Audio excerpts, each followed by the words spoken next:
Hello viewers, আজকে শাহি গরম মশলাটা এমনভাবে তৈরি করব, এটা দিয়ে ১০০-রও বেশি আইটেম তৈরি করতে পারবেন। রোজা, পূজা, ঈদ, বড়দিন এমনকি ১২ মাস গরম মশলা ও শাহি গরম মশলার প্রয়োজন হয়। প্রথমেই গরম মশলা ও শাহি গরম মশলার ভিতর পার্থক্যটা বলে নিচ্ছি। এলাচ, দারুচিনি, তেজপাতা, লবঙ্গ, জিরা, গোলমরিচ দিয়ে গরম মশলা তৈরি করা হয়, আর এর ভেতর জয়ফল, জয়ত্রী, স্টার অ্যানাইজ, কালো এলাচি দিয়ে করলে সেটাই শাহি গরম মশলা।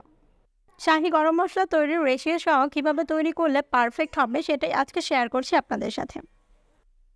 শাহি গরম মশলা তৈরির জন্য প্রথমে যে জিনিসটা মেপে নিয়েছি এটা হচ্ছে সাদা এলাচ। সাদা এলাচ নিয়েছি 50 গ্রাম। এলাচ যতটুকু পরিমাণ হবে দারুচিনি তার ডাবল হবে, এই জন্য এখানে দারুচিনি নিয়েছি 100 গ্রাম।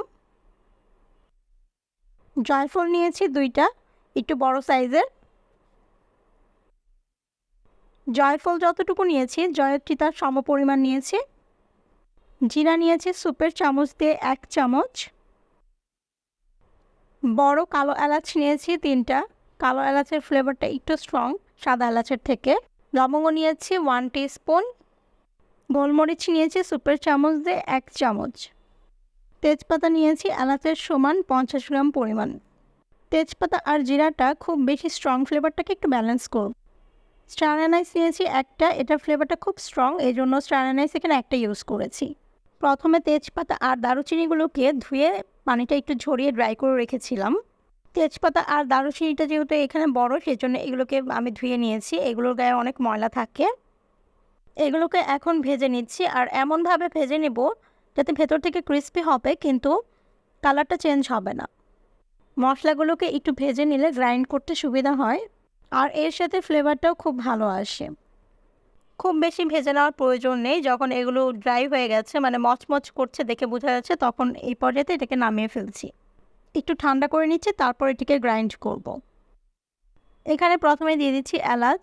এখানে যেটা বড় আছে সেটা সবার প্রথমে দিচ্ছি। এলাচটাই সবগুলোর ভেতর সব থেকে বড়। এরপর এর ভেতর গোলমরিচ দিয়ে দিয়েছে, জয়ত্রী দিচ্ছি, আর জয়ফলটা আমি একটু ভেঙে নিয়েছি, ভেঙে তারপর দিয়েছি এখানে। এরপর লবঙ্গ দিয়ে দিচ্ছি, আর এরপর জিরা দিয়ে দিলাম। এরপর এখানে দিয়ে দিব স্টার অ্যানাইস। স্টার অ্যানাইসটা একটু ভেঙে তারপর এখানে দিয়ে দিচ্ছি। এই ছোট মশলাগুলোকে ধোয়ার প্রয়োজন নেই, এগুলোকে ধুয়ে নিই এখানে। ডিরেক্টলি আমি ফ্রাই প্যানে দিয়ে দিয়েছি। চুলার আঁচ মিডিয়াম লোতে রেখে আস্তে আস্তে এটাকে ভেজে নিব। কন্টিনিউয়াসলি এটাকে নেড়ে চেড়ে যেতে হবে যাতে নিচ থেকে পুড়ে না যায়। যেহেতু এই উপকরণগুলো খুব ছোট, সেহেতু খুব তাড়াতাড়ি পুড়ে যেতে পারে, এই জন্য এখানে খুব অনবরত নেড়ে যেতে হবে। মশলাগুলো যখন মচমচে হয়ে যাবে আর কালারটা যখন একটু চেঞ্জ হবে, তখন এটাকে নামিয়ে ফেলবো। দেখিয়ে দিচ্ছি কালারটা কেমন হলে নামাবো। কালারটা যখন এরকম থেকে এমন হালকা লাল হয়েছে, এ পর্যায়ে এটিকে নামিয়ে ফেলছি। এটিকে নামিয়ে ফেলার পর একটু ঠান্ডা করে তারপর গুঁড়া করব। ব্লেন্ডারের জগে প্রথমে বড় উপকরণগুলো দিয়েছি, তেজপাতা আর দারুচিনিটা দিয়েছি, তারপর ছোট উপকরণগুলো দিয়ে দিচ্ছি। সবগুলো মশলাই এখানে হালকা গরম অবস্থায় আছে। হালকা গরম অবস্থায় মশলাগুলোকে গুঁড়ো করলে গুঁড়োটা ভালো হয়।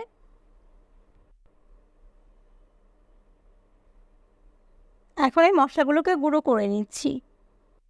সবগুলো গরম মশলা গ্রাইন্ড করে নেওয়ার পর একটু দেখিয়ে দিচ্ছি কেমন গ্রাইন্ড করেছি। এটা কিন্তু একেবারে পাউডার ফর্ম করে ফেলিনি, একটু দানাদার রেখেছি। এর কারণ হচ্ছে একদম পাউডার করে ফেললে এটার স্মেলটা কমে যায়। এই শাহি গরম মশলাটা একটু দানাদার থাকলে ফ্লেভারটা স্ট্রং থাকে। একটু কাছ থেকে দেখিয়ে দিচ্ছি, এটা কিন্তু একটু দানাদার ফর্মে আছে। এই মশলা দিয়ে বিরিয়ানি থেকে শুরু করে কাবাব, কাচ্চি, রোস্ট, রেজালা, চটপটি, কোরমা, গরু, খাসি, মুরগি, মুড়িঘণ্ট যে কোনো ধরনের ভাজি সব কিছুতে ইউজ করতে পারবেন। প্রায় সব রান্নাতে এই শাহি গরম মশলাটা ইউজ করতে পারবেন। যেহেতু এটাকে দানাদার ফর্মে রেখেছি, সেজন্য এটাকে এয়ারটাইট কন্টেনারে রেখে 6 মাসের মতো স্টোরেজ করতে পারবেন। 6 মাস পর্যন্ত এর স্মেলটা ভালো থাকবে।